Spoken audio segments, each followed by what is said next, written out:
Qu'est-ce que ça vous fait de savoir que l'on vous dise que la Bible est un livre qui est faux? La Bible est un livre copié en Égypte. Les Occidentaux nous ont vendu du pipeau, ils nous ont vendu leur tradition, et vous entendez de telles choses. Alors, le professeur Diop était un scientifique de son temps. Il n'était pas archéologue, il était juste un scientifique. Et il acceptait les théories de son temps. C'est pour cela qu'un des arguments forts pour lequel il a affirmé que l'Afrique est le berceau de l'humanité, c'est parce que Lucie a été trouvée en Éthiopie. Et la conséquence, c'est que pour le professeur Diop, nous sommes descendants du singe. Le professeur Diop n'a pratiquement rien prouvé. Il a affirmé des choses, mais n'a pratiquement rien prouvé parce qu'il y a très peu d'égyptologues qui se sont mis d'accord avec lui. J'ai dit très peu. Un archéologue, égyptologue, je crois antillais, qui s'appelle Yoyot, l'a traité d'escroc.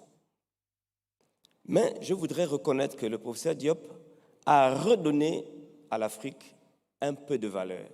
Ça, c'est le fait de ce qu'il est. Et j'ai été touché par l'intolérance de beaucoup de personnes. Chaque soir, je reçois une insulte. Chaque soir, une insulte. Chaque soir, c'est terrible. Mais ce soir, il y a une insulte qui m'a par contre intéressé. Et une personne m'a appelé ce soir un nègre à talent. C'était assez gentil, mais aussi blessant. Donc, ils reconnaissent quand même que j'ai quelque chose à dire, mais je suis un nègre et je ne devais pas parler comme ça. Donc, c'est un peu ça que j'ai compris. Alors, ce soir, donc, nous avons un thème très important. Et j'ai un peu plus de santé, et j'espère que je le dirai avec plus de passion. L'esclavage des musulmans noirs n'était pas rare, parce que j'explique que l'esclavage n'a pas été que l'Europe vers l'Afrique pour l'Amérique. Il était aussi de l'Arabie. Ils ont rasé pratiquement toutes les côtes jusqu'au Bénin, les Arabes.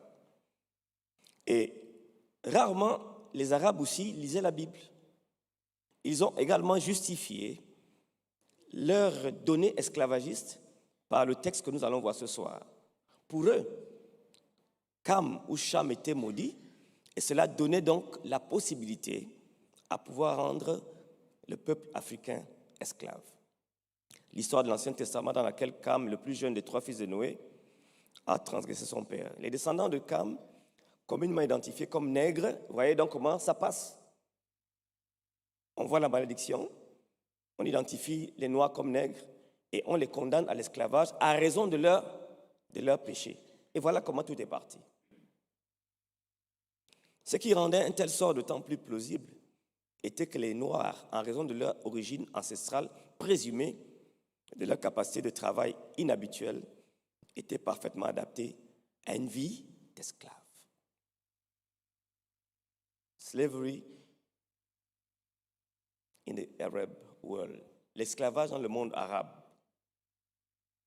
Cette malédiction, donc, certains pensaient qu'elle ne serait pas une raison suffisante pour rendre les gens esclaves. Mais d'autres cachaient leur conscience sous le texte de Genèse chapitre 9. Alors, essayons de lire cela ensemble. Qu'est-ce que le texte dit? Qu'est-ce que le texte nous dit? Genèse chapitre 9, versets 24 à 29. Lorsque Noé se réveilla de son vin, il apprit ce que lui avait fait son fils cadet. Et il dit, maudit soit Canaan, qu'il soit l'esclave des esclaves de ses frères. Il dit encore, béni soit l'Éternel Dieu de Sem, et que Canaan soit leur esclave. Que Dieu étende les possessions de Japheth, qu'il habite dans les tentes de Sem, et que Canaan soit leur esclave. Noé vécut, après le déluge, 350 ans. Quand vous lisez ce texte, de façon honnête, la première remarque ici, Noé n'est plus saoul. Parce que la Bible dit, il se réveilla de son vin. Donc maintenant, il n'est plus saoul, il est normal. Mais il a un fils qu'il a fait. La question c'est, qui est maudit ici? Que dit le texte? Un des textes les plus simples de la Bible, c'est Canaan qui est maudit. Ce n'est pas Cham le père. Et Canaan n'est même pas encore né. Parce qu'au moment où il est maudit, il n'est pas né. Il est la troisième descendance de Cham. Donc, ici, Noé maudit le fils à venir à la troisième place. Je vais vous expliquer pourquoi. Ma grande question, c'est comment le monde entier, arabe, les Hollandais, les Français, les Allemands, ont lu ici que le noir était maudit. Et ils l'ont tellement lu au point où nous, les Africains, on a lu ça comme eux. Mais la Bible était là. À qui la faute? La prophétie de Noé, donc. Noé sort de son ivresse, il est hébété. Il apprend le péché de Cham. Peut-être qu'on le lui a dit, peut-être que ses fils l'ont dit. Et la Bible appelle ici le fils cadet. Le texte en hébreu dit le fils petit, Ben Akaton, le fils petit. C'est une façon d'exprimer le superlatif le plus jeune de ses fils. Donc après avoir découvert ce qui s'était passé, Noé appelle une malédiction sur le fils de Cham et une bénédiction sur les autres fils. Voilà le texte. Donc à mon humble avis, une analyse transversale, horizontale, tous les sens, le noir n'est pas concerné par ce texte. Alors, la malédiction de Canaan n'a rien de magique. Les paroles de Noé correspondent à une révélation de Dieu et deviennent efficaces par la puissance divine. La malédiction condamne Canaan à un esclavage abject, qu'il soit l'esclave des esclaves de ses frères. L'expression donc esclave des esclaves est un hébraïsme pour indiquer un superlatif, comme roi des rois par exemple. Quand on dit esclave des esclaves, c'est un superlatif pour dire qu'il sera vraiment esclave. Ce qui est étonnant dans cette malédiction, c'est l'absence de toute mention de Cham. Cham n'est pas mentionné. Cham n'est pas dedans dans la malédiction. Alors, nous allons donc réfléchir. Qu'est-ce que ça veut dire pour nous? Qu'est-ce que ça veut dire pour nous? La malédiction de Canaan est une prophétie qui s'applique à une époque postérieure à celle de Noé et de ses 3 fils. Ceux-ci deviennent en quelque sorte des types de leurs descendants, c'est-à-dire leur attitude que Noé a entrevue dans son rêve ou dans sa vision est tombée sur un des fils. Mais ce n'est pas tout. Vous savez, dans Genèse chapitre 9, verset 1, ils sortent du déluge. Dieu les bénit tous, vous comprenez? Ils sont bénis. Et ce que Dieu bénit ne peut pas être maudit. Voilà le problème que Cham avait, que plutôt Noé avait. Parce que quand Dieu vous bénit, personne ne peut vous maudire. Donc voilà, donc, ils sortent de l'arche, Dieu leur accorde une bénédiction terrestre, et puis le fils, le lendemain, fait un péché. Noé doit maudire quelqu'un. Mais il se rend compte que Cham a été béni par l'Éternel. Alors, Noé rapporte la malédiction de Cham sur son 3e fils. Je ne sais pas si ça vous dit quelque chose, mais dans la Bible, on dit Dieu punit l'iniquité des pères. Sur quoi? Sur les enfants. À quelle génération? Donc, voyez, nous restons dans le cadre de la Bible. Cham n'a pas été touché, mais la 3e génération de sa descendance a été touchée. Et Canaan n'est pas africain. Canaan n'est pas noir. On m'a envoyé des vidéos aujourd'hui où on disait un Africain qu'on a trouvé dans la tribu de Dan. Et c'était un juif qui présentait cet Africain dans la tribu de Dan. Mais je vous dis encore, c'est un esclavage de plus qu'on nous offre. Parce que les Danites, c'est une tribu maudite en Israël. Elle n'apparaît pas dans les 12 tribus de l'Apocalypse. J'aurais préféré que ce juif me dise à moi que je suis de la tribu de Juda que je suis de Manassé, que je suis d'Éphraïm, mais il choisit tribu de Dan, tribu maudite. On nous trompe à tout bon vent. Et nous sommes un peuple trompé. C'est la raison pour laquelle je vous invite à partir au pied de la croix. Parce que là, nous n'avons pas la possibilité d'être trompés.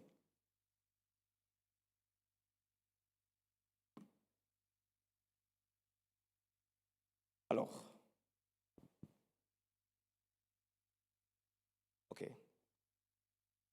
Dans ce livre, Defending Black Faith, Answers to Tough Questions About African American Christianity, à la page 129, certains écrivains afrocentriques affirment que toutes les croyances chrétiennes ont commencé en Afrique, alors que l'Afrique faisait certainement partie du monde dans lequel la foi biblique a commencé et s'est développée, comme l'ont longtemps soutenu les auteurs chrétiens afrocentriques. Voilà donc de telles affirmations que vous rencontrez la plupart du temps.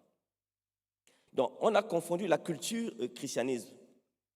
Et je voudrais exprimer ce soir, dès le départ, ma compréhension de ce que j'entends. L'Égypte, dans les 2 premières cataractes, n'était pas un monde cloisonné en Afrique. Il était lié en Europe et à l'Arabie, à la Palestine, ouvert. L'Afrique subsaharienne a été découverte au XVe siècle après Jésus. Donc, il y a beaucoup d'anachronismes dans la façon de penser. Et entre l'Afrique subsaharienne et le désert, il y avait 1000 kilomètres de désert. Ce n'était pas aussi facile qu'un Africain du Sub-Sahara monte. Non, ce n'est pas comme ça.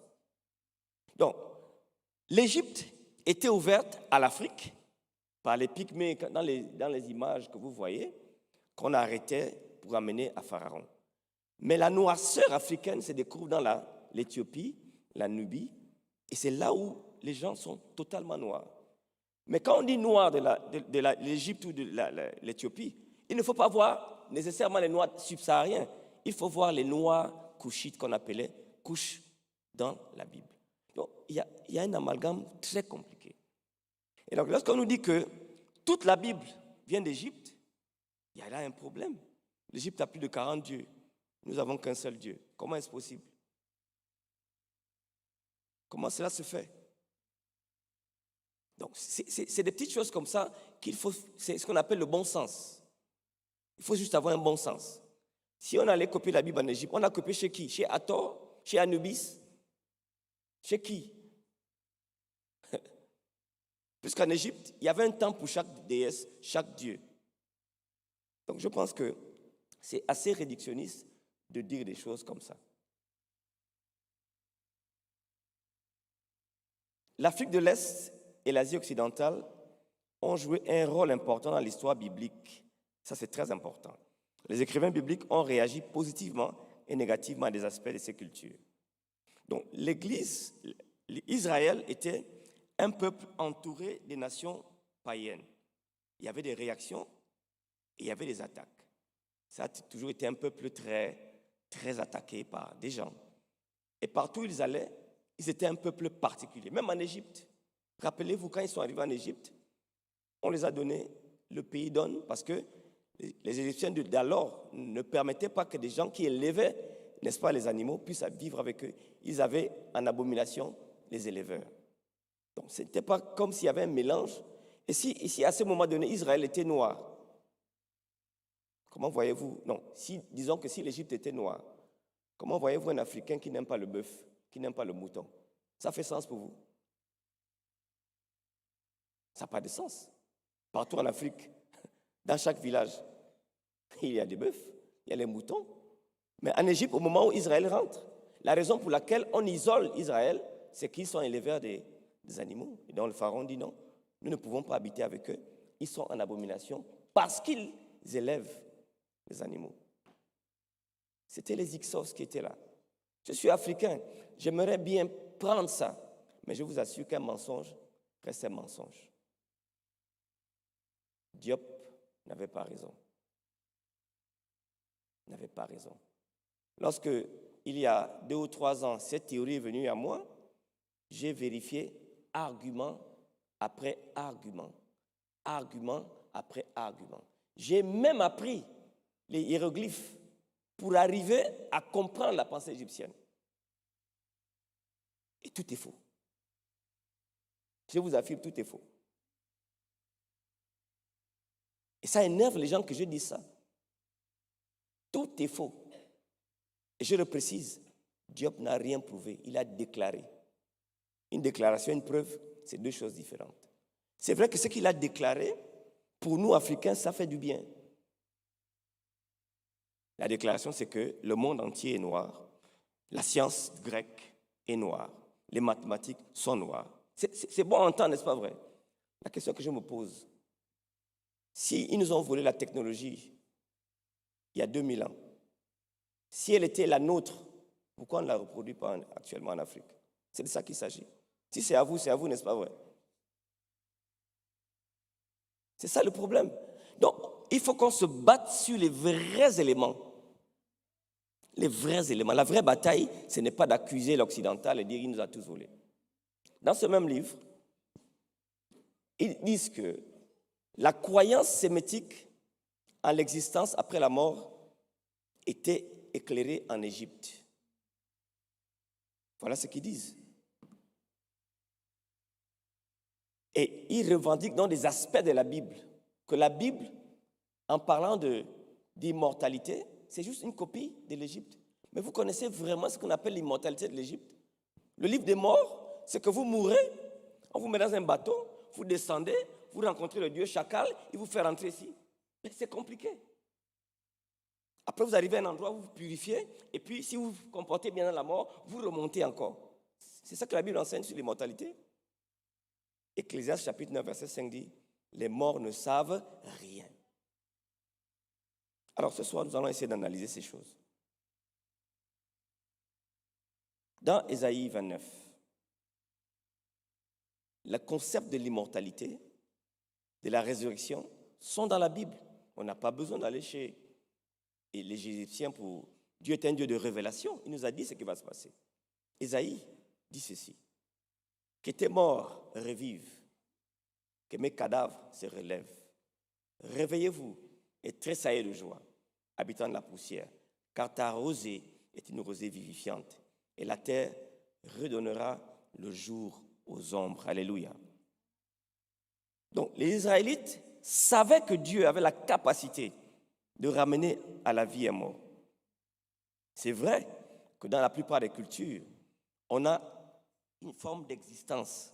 En Afrique subsaharienne, dans presque toutes les cultures d'Afrique subsaharienne, nous adorons les crânes, nous adorons les ancêtres. Dans l'Afrique subsaharienne, nous n'adorons pas Dieu. C'est ce que vous devez comprendre. On connaît Dieu. Chez les Bétis, on l'appelle Kumbot, celui qui fabrique les hommes. On le connaît, mais on ne l'adore pas directement. Ce que nous faisons, nous avons des intermédiaires vers Dieu. On adore le crâne de papa, le crâne de l'ancêtre, pour que lui, il prie pour nous. Donc je me demande quand on dit qu'il faut aller en Égypte, de quoi il parle? Il faut avoir une connaissance claire de l'Afrique, une connaissance claire de l'Égypte, une connaissance claire de la Bible et faire une résultante. Nous adorons les ancêtres. Et vous savez bien comme moi, c'est de l'idolâtrie, n'est-ce pas vrai? Alors, la Bible enseigne la résurrection corporelle. Ésaïe 26, même verset 19 en parle. Ézéchiel 37, verset 12 à 14 en parle. Daniel 12, verset 2 en parle. Et le texte est cohérent. Un jour, Dieu va ressusciter les morts. Si vous lisez Daniel chapitre 12, verset 2, écoutez ce que ça dit. Plusieurs de ceux qui dorment dans la poussière de la terre se réveilleront, les uns pour la vie éternelle et les autres pour leur propre, pour la honte éternelle. Ici, les gens, d'autres personnes comme les Perses nous accusent que la résurrection donc a été copiée chez le culte de Zoroastre. Vous savez, il y avait un grand culte en Iran. Et ils se disent que donc la résurrection est une idée qui a été prise chez les Iraniens. Les panafricanistes disent que ça a été prise en Égypte. Chacun se prévaut de dire que la Bible est une copie. Mais finalement, la Bible, là, c'est un livre extraordinaire, puisque tout le monde peut s'en prévaloir. Les Israélites n'ont pas adopté un monde dualiste. Le yin et le yang n'est pas biblique. Pour eux, il y a un Dieu qui est au ciel. Pour eux, il y a une vie après la mort. Alors, des livres comme celui-ci, Beyond Roots, In Search of Blacks in the Bible, William Dwight McKissick. Pour lui, il dit que c'est vrai que Dieu est universel et l'Afrique joue un rôle important dans le contexte biblique dans ce récit, mais il a oublié que le fait de Dieu, c'était de bénir tous les peuples à travers Abraham. Mais il y a eu des erreurs qui ont été commises. Les missionnaires nous ont amené une partie de leur culture au lieu de nous amener la Bible en tant que telle. Ils sont arrivés en Afrique, et ça, il faut l'admettre. Ils ont dit, le tambour est mauvais, parce que dans leur concept occidental, c'était mauvais. Ils n'ont pas regardé ce que dit le texte de la Bible. Il y a eu donc beaucoup de choses qui ont été mal faites. Mais on est maintenant intelligent, on est libéré, on peut maintenant corriger. Puisqu'ils nous ont amené la Bible, bien sûr, on leur dit merci, mais dans le plein de tout ce qu'ils nous ont amené, il y avait aussi beaucoup de culture. Quand la Bible vous dit, si tu vous rencontres le bœuf de ton voisin qui traîne dans la forêt, ramène-le. L'occidental ne comprend plus ce verset. Mais moi, quand je marche dans la campagne, je rencontre des moutons, des bœufs. Donc, l'Afrique est encore un bon terroir pour comprendre les Saintes Écritures. Parce qu'on est dans un monde à peu près comme ça. Alors, ce soir, donc, on va essayer ensemble. Des livres comme celui-ci, The Black Presence and the Passion, Jesus is Black Man. Donc, il y a une forte littérature. Vous n'en êtes pas au courant, mais moi, je vous assure, la littérature afrocentriste est agressive. Elle est agressive. Elle ne laisse même pas le temps de discuter. Soit vous êtes avec eux, soit vous êtes contre eux. Si vous essayez de dire un mot, ils vous frappent. Et c'est à ce moment où moi, je me suis posé la question, est-ce que c'est même décent de ne pas permettre à l'autre d'être en désaccord? Quel est cet esprit derrière ça? Tu as un point de vue, j'ai le mien, mais pourquoi se diviser sur la couleur de peau de Jésus? Je trouve ça, pour moi, ça ne fait pas sens. C'était la première chose qui m'a fait douter de cette approche africaniste. Alors, voilà, dans ce livre que je vais vous citer ici, cet auteur dit ceci. Jesus is black and why it matters. Écoutez bien avec moi. À la page 23-24, il dit, le prophète Ésaïe a décrit Jésus comme une racine sortie d'un sol sec. Entre parenthèses, c'est lui qui met, c'est pas moi. La terre est sombre ou brune. Par conséquent, Jésus est noir. Quel est ce raisonnement-là? Et regardez déjà, vous êtes civilisés. Il conclut que Jésus est noir seulement parce qu'on dit qu'il sort d'un sol sec. Quelle est cette démonstration scientifique? C'est faux du début, la prémisse est fausse, la conclusion est fausse. Il continue, disant qu'il n'y avait rien de beau ou de majestueux dans son apparence physique, couleur de peau. Donc, il reconnaît même que le noir est vilain. Je suis malade. Moi, je suis beau. Africain que vous êtes belle et beau. Mais lui, il dit que parce que l'apparence physique n'était pas bien, c'est noir. Mais c'est réductionniste, ça.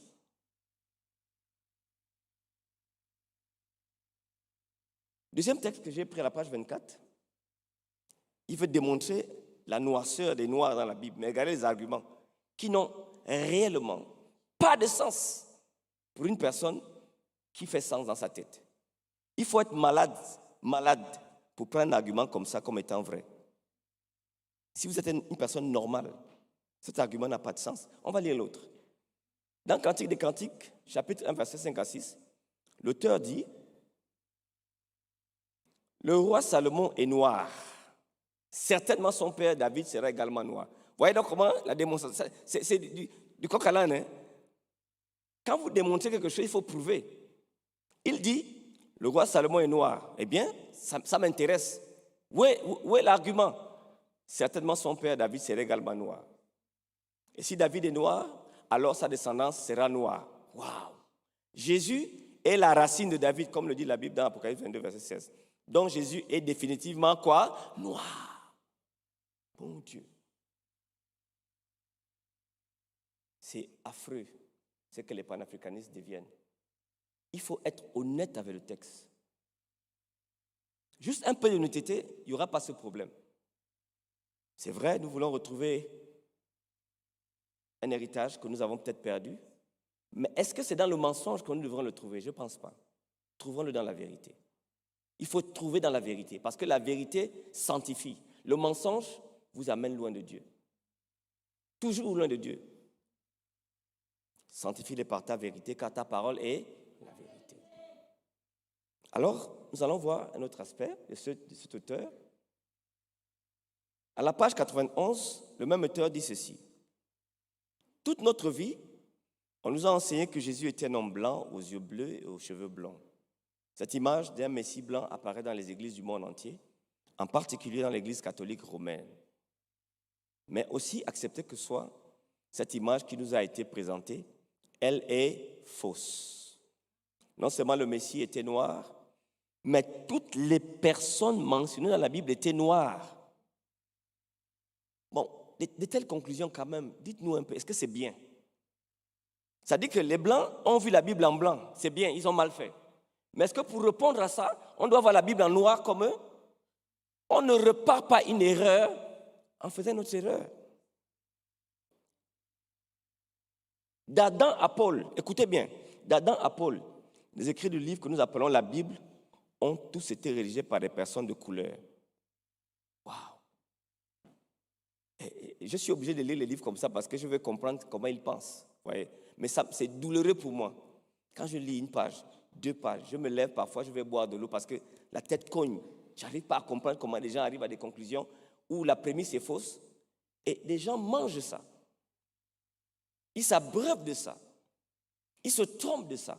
Et après, la plupart de ceux que je connais me disent après, tu sais Patrick, la Bible n'est pas la parole de Dieu. Je dis, qu'est-ce que tu dis? Il dit non, la Bible possède des paroles de Dieu. Je dis, mais comment tu fais pour trouver ces paroles? Qui t'a donné le maître pour aller mesurer que dans Ésaïe, le verset 1 n'est pas de Dieu, le verset 5 est de Dieu? Donc, alors ce soir, je voudrais analyser avec vous ce qui s'est passé. C'est vrai, il y a des mauvaises choses. Le pape Nicolas V a encouragé l'esclavage. Et voilà la bulle qu'il a dite.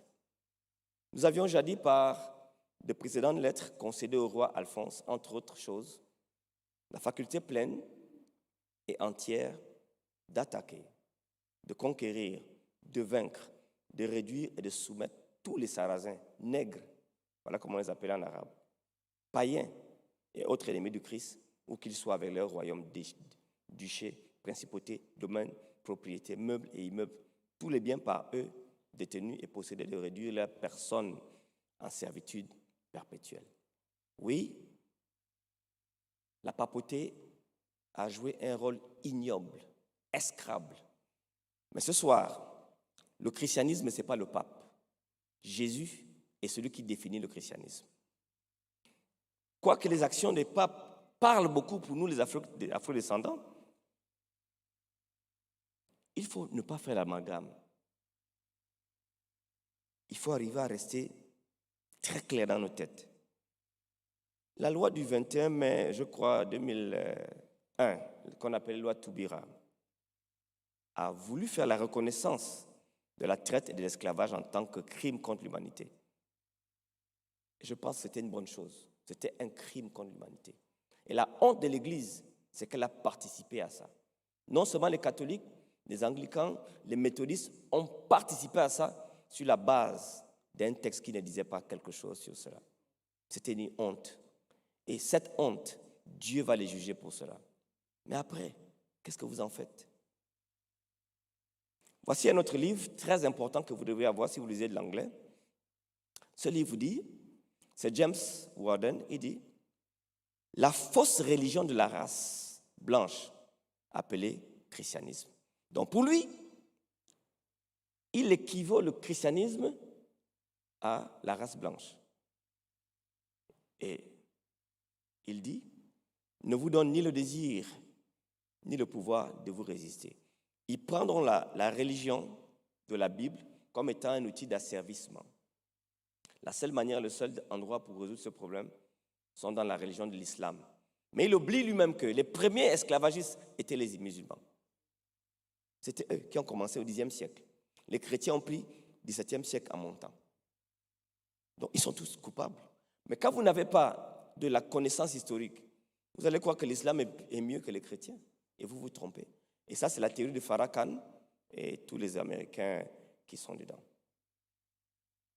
Alors, mes amis, voici en fait les faits.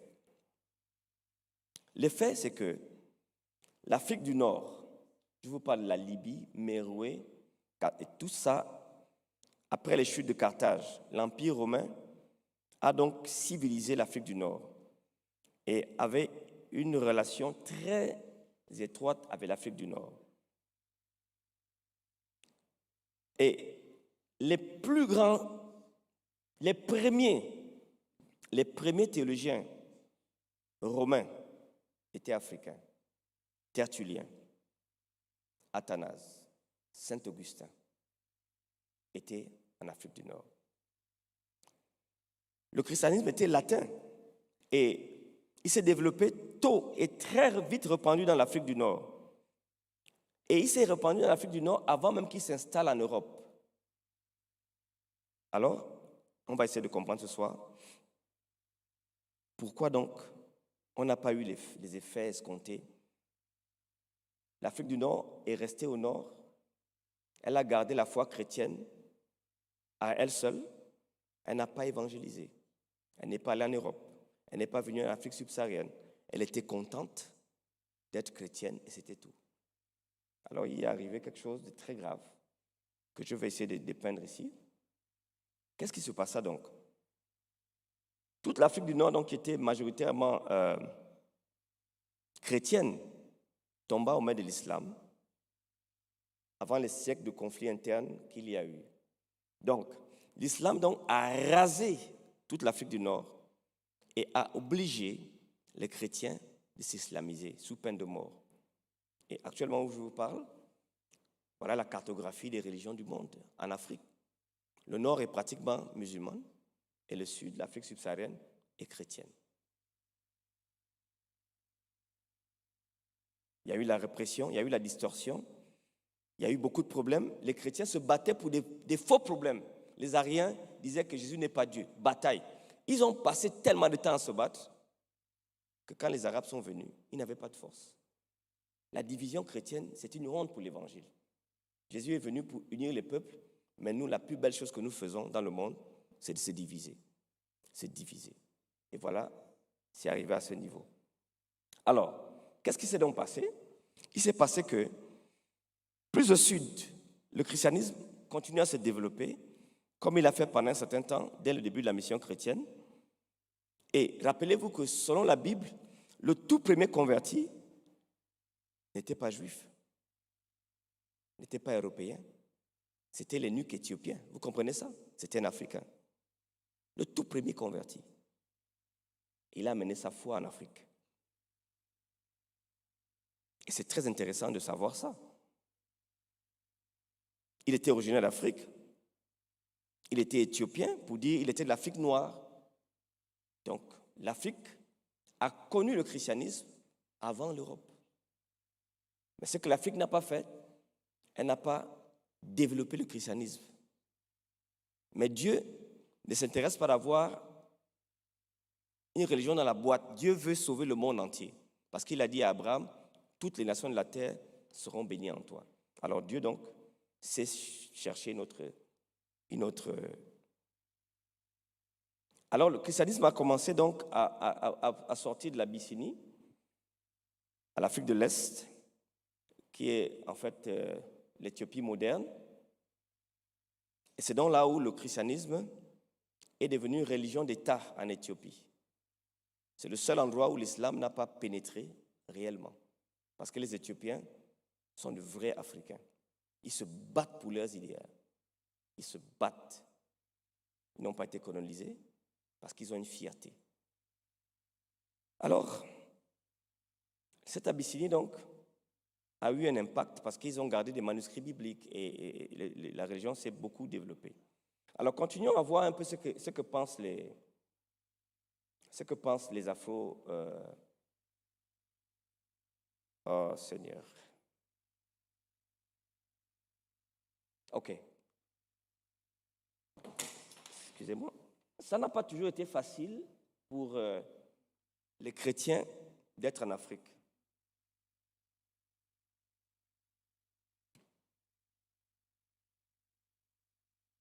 Parce que, voyez-vous, selon cet auteur, Defending Black Faith, il dit ceci. Les autorités coloniales ont arrêté le prophète Bread en 1916. Il prêchait, guérissait et faisait tomber la pluie au nom du Dieu d'Israël. Ils l'ont arrêté pour la même raison que les émeutiers s'opposaient à l'apôtre Paul en Actes 19, 25 à 27. Son ministère affectait leurs revenus. Le prophète Bread a dénoncé l'alcool et a donc réduit les profits coloniaux tirés de l'industrie du rhum et du gin, qui produisait 3 millions de gallons par an en Afrique de l'Ouest. C'était donc un problème économique, parce que la majorité des commerçants européens de l'ère coloniale étaient irréligieux. Ils avaient tendance à détourner les Africains du christianisme plutôt que vers lui. Donc on vous fait croire que les missionnaires sont arrivés de connivence avec le colonialisme. Ce n'est pas vrai. Pas tous. Pas tous. Les missionnaires étaient sincères. Ils venaient prêcher l'évangile et parfois on les arrêtait. Si vous allez au Congo, Kimbangu a été arrêté plusieurs fois. Parce que voyez-vous, les premières industries que les colonistes ont conçues en Afrique, c'était les brasseries. C'était suivi. Ils ont laissé les brasseries, ils n'ont pas laissé d'autres usines. C'est que les brasseries. Au Gabon, les gens boivent, pas possible. Petit pays de 2 millions d'habitants, mais la quantité de boissons, fouillez à Google, que les Gabonais consomment, c'est effrayant. Donc, il faut qu'on sorte du schéma colonialiste d'accuser le prochain. Quelle est ma responsabilité? C'est cela dont il s'agit. Alors, le christianisme, même s'il était éthiopien, et il a perduré, comme je l'ai montré, mais n'avait pas de vision missionnaire pour s'étendre ailleurs en Afrique. Voilà donc le problème de l'Afrique. L'Afrique n'a pas évangélisé le monde.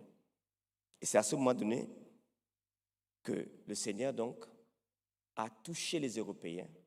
Et dès que l'évangile arrive en Europe, la première mention de l'Européen, quand il a touché l'évangile, c'était qu'il faut toucher le monde entier.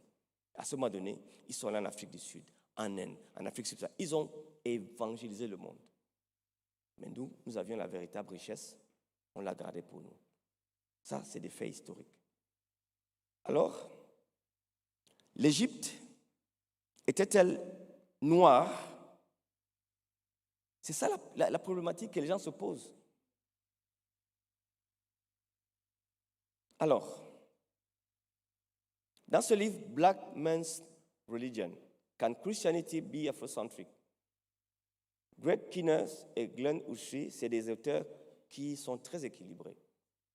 Et dans leur équilibre, que j'aime bien, ils citent ceci. Ils disent, qu'est-ce qu'ils disent? Ils disent, est-ce que nous identifions l'Égypte comme une civilisation noire? Ok. Wow. Attendez. Est-ce que... c'est pas possible. Qu'est-ce qu'ils disent ici? Ils disent... Bon, je vais la lire ici. Est-ce que nous identifions l'Égypte comme une civilisation noire? Ils répondent, nous ne nous identifions pas à tout ce que les Égyptiens ont dit ou fait dans l'histoire. Mais les universités afrocentristes ont mis l'accent sur notre héritage en Égypte.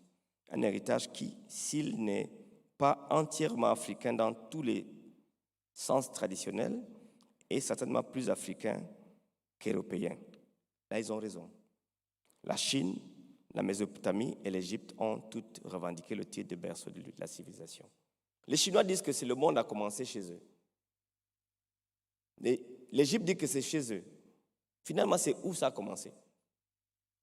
Alors, dans la page 121 de ce livre, John Jackson produit 16 allégations de parallèles entre l'anglais et l'égyptien, tels que Hebel et Abut en égyptien, on arrive, Otom et Atum en égyptien. Donc, tout le monde peut faire n'importe quoi avec les écrits. Voilà les Anglais qui disent qu'eux aussi sont égyptiens, parce que dans leur langue, il y a des mots similaires. Est-ce qu'on va s'en sortir? Est-ce que l'Égypte, vraiment, c'est anglaise? Dites-moi de vous à moi. Donc, ça devient compliqué. Ça devient compliqué. Les Chinois prétendent, les Anglos prétendent, les Africains prétendent. Et donc, ça devient très, très difficile. Alors, la plupart des égyptologues s'accordent sur le fait que le peuple égyptien, tout comme sa langue et sa culture, comprenait un mélange d'éléments africains du Sud, vers 3200 avant Jésus, d'éléments sémitiques du Nord et d'éléments occidentaux de Libye, bien que les conquêtes arabes aient introduit plus tard davantage éléments sémitiques dans la population. La plupart des érudits conviennent que les Hyksos étaient des Sémites asiatiques. Les Égyptiens et les Nubiens étaient ethniquement apparentés, mais linguistiquement distincts, alors que l'égyptien ancien était une langue afro-asiatique, famille trouvée en Afrique du Nord, de l'Est et en Asie occidentale. Les langues nubiennes appartenaient au groupe nilo-saharien que l'on ne trouve que dans la partie centrale du continent. Ainsi, il faudrait nier le caractère africain de l'Égypte, mais affirmer son caractère africain ne signifie pas nécessairement nier ces autres éléments. L'Égypte donc est africaine parce qu'il est dans le continent, mais il n'a pas que l'Afrique en elle. Il a reçu une influence sémitique, une influence asiatique. C'est un peuple afro-asiatique. C'est mieux de dire comme ça. Si vous dites qu'il est asiatique, vous mentez. Si vous dites qu'il est africain, vous mentez. Parce que les mélanges qu'il y a eu pendant des siècles sont inimaginables. Le professeur Cheikh Anta Diop dit, le premier pharaon, Namer, était noir. Bon, je peux lui concéder ça parce qu'il n'y a vraiment pas d'écrit dessus. Mais après, la seule preuve que nous avons d'un pharaon noir, c'est en 700 ans avant Jésus-Christ, où un roi éthiopien a envahi l'Égypte. Et c'est à ce moment, pendant plus de 100 ans, l'Égypte a été occupée par les Noirs. C'est juste un problème d'honnêteté. Vous n'allez pas trafiquer les données parce que vous voulez vous faire plaisir. Mais là-bas, 3000 ans avant Jésus, il y a très peu de preuves. Mais je peux concéder qu'à ce moment donné, là, ok. La raison, c'est que le pharaon Namer avait un gros nez qu'on avait cassé. Et comme il avait un gros nez, il était noir. C'est très compliqué, la démonstration à chaque fois des africanistes. Alors, l'auto-représentation égyptienne dans leur peinture, certains Égyptiens sont de couleur noire. La plupart sont rouges, foncés à brun rougeâtre, comme les Amérindiens très foncés. Parce que les interprètes ont soulevé des objections à cette preuve, nous résumerons leurs objections plus tard. Alors, laissez-moi continuer rapidement pour finir.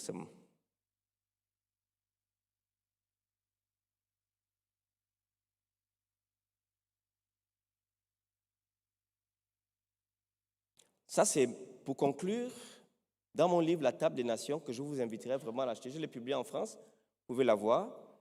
J'ai fait des recherches où j'ai répondu à toutes ces questions. Alors, dans mon livre, j'ai fait des recherches sur l'ADN. Et les premières recherches sur l'ADN n'ont pas toujours été au début, mais dès que l'on a été, depuis 1985, à cloner l'ADN, parce qu'avant c'était difficile, avant 1985, on n'arrivait pas à domestiquer l'ADN. Mais en 1985, ils ont trouvé la capacité de cloner l'ADN. Et ils ont pris donc des momies. On a pu essayer d'en sortir les caractéristiques raciales. Donc ils ont pris l'ADN de Ramsès II et d'autres pharaons pour essayer de voir quelle était la qualité raciale de ces personnes. Les scientifiques ont extrait et analysé l'ADN des momies vieilles des milliers d'années. Ils ont découvert que les anciens Égyptiens sont en fait plus génétiquement similaires aux personnes vivant aujourd'hui au Proche-Orient, des pays comme Israël, le Liban, la Syrie, qu'à nos jours. Contre toute attente, les scientifiques sont parvenus à faire parler de prélever des cieux des momies en Égypte. Ils relèvent donc des liens étroits avec les habitants du Proche-Orient de l'époque plus qu'avec ceux de l'Afrique subsaharienne. Voilà ce que la science dit. J'aurais bien aimé qu'on trouve autre chose. Mais ça que j'ai trouvé j'ai utilisé plus de 300 livres pour écrire cet ouvrage. Parce que j'étais intéressé à ça. J'étais intéressé à ça. Voilà ce que l'ADN nous livre.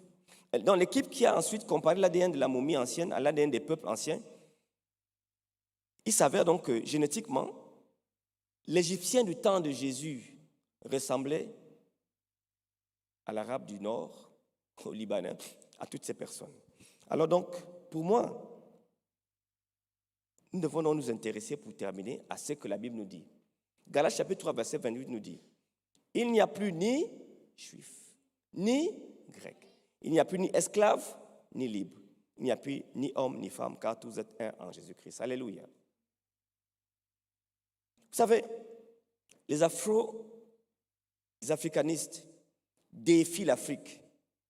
Parce que l'afrocentricité remplace Dieu par l'Afrique. Repartons en Afrique.